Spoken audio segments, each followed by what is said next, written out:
මම ඔයගොල්ලන්ට කියලා දෙන්න යන්නේ කිසිම ඇප්ලිකේෂන් එකක් පාවිච්චි කරන්නේ නැතුව කොහොමද හරියටම ඕනම් ෆොටෝ එක බෑග්ග්‍රවුන්ඩ් එක රිමූව් කරගන්න කියලා. ඔයගොල්ලෝ මුලින්ම ඔයගොල්ලෝ ඉන්ටර්නෙට් බ්‍රවුසර් එකට ගිහලා සර්ච් කරගන්න remove bg කියලා මම සර්ච් කරලා තියෙන විදිහට ඔයගොල්ලෝ බලා ගන්න පුළුවන්. ඊට පස්සේ ඔයගොල්ලන්ට මේ වගේ සයිට් එක මේ වගේ වෙබ්සයිට් එකක් බලා ගන්න පුළුවන්. මම ඒක ඕපන් කරගන්නවා. ඊට පස්සේ ඔයගොල්ලෝ මේ වගේ ඉන්ටර්ෆේස් එකකට තමයි එන්නේ. මෙතන ඔයගොල්ලන්ට බලා ගන්න පුළුවන් අප්ලෝඩ් ඉමේජ් කියලා තැනක් තියෙනවා. අප්ලෝඩ් ඉමේජ් කියන තැන ටච් කරගන්න. ඊට පස්සේ ඔයගොල්ලෝ මේ වගේ ඔයගොල්ලන්ගේ ගැලරි එකට තමයි යන්නේ. ඊට පස්සේ ඔයගොල්ලෝ මෙතනින් ඔයගොල්ලන්ට බෑග්ග්‍රවුන්ඩ් එක රිමූව් කරගන්න තියෙන ඉමේජ් එක ටච් කරන්න.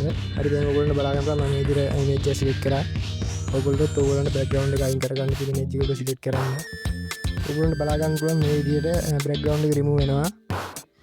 ඒ වගේ ඔයගොල්ලන්ට කැමති ඉමේජ් එකක් මේ විදිහට කිසිම ඇප්ලිකේෂන් එකක් නැතුව බෑග්ග්‍රවුන්ඩ් එක රිමූව් කරගන්න පුළුවන්.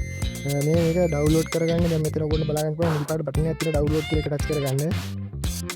ඊට පස්සේ ඔයගොල්ලෝ බලා ගන්න පුළුවන් මෙතන ෆ්‍රී කියලා එකක් තියෙනවා ප්‍රිවිව් කියලා. ඔයගොල්ලෝ ඒක එකපාරට ටච් කරගන්න. ඊට පස්සේ ඔයගොල්ලෝ බලා ගන්න පුළුවන් උඩින් ඩවුන්ලෝඩ් වෙනවා.